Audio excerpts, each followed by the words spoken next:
Nahava bazarken İstanbul'u pırciyati pırciya çedebe yani az navina haftada düssecara düşüm. İnsanı ki bu fikrin pırçiye sıfraki mezun runuş diye duhaza her tişte bukha. Daviye hanek çave meriya terbe işte heşe meret terbe rengi teji derdi kebab.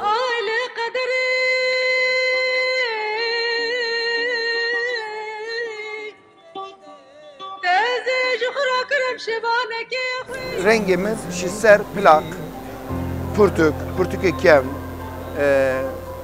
bu her zamanı yani ne tane Türkiye Kurdi, İngiliz ki bu her zamanı purtuk.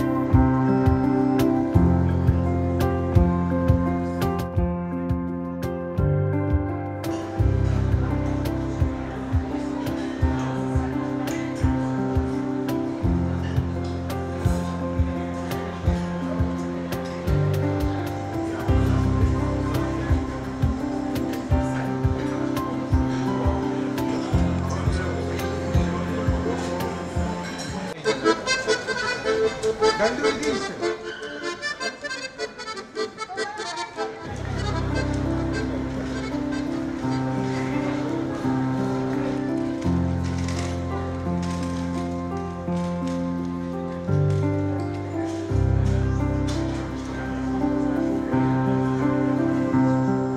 Aslem'in Bingöl Çevlik Kanyareş nezi şunu 5 sale hem İstanbul'a dişin serida pır işi karı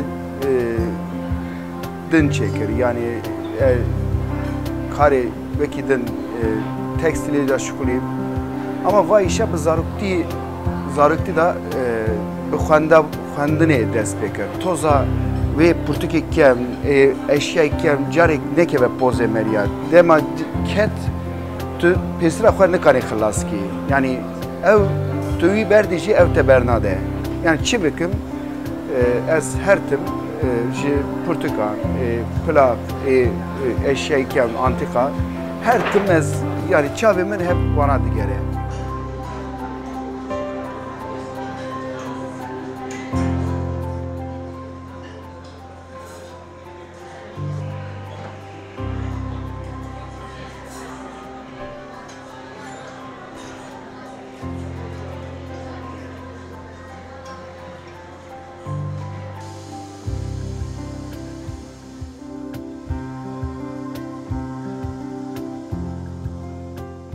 Rakî Kurdî dervay veşandin kovar pürtük çi be yani çi be destime ez toptukun evrakê kem ser yani Kurdistanê wekî plak pürtük pir yani ver malzeme heye.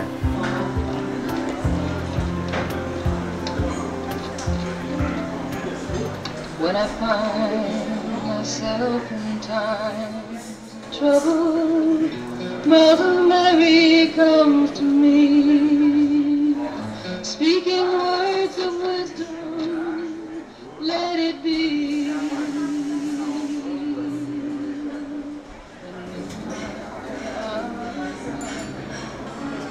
She is standing right in front of me,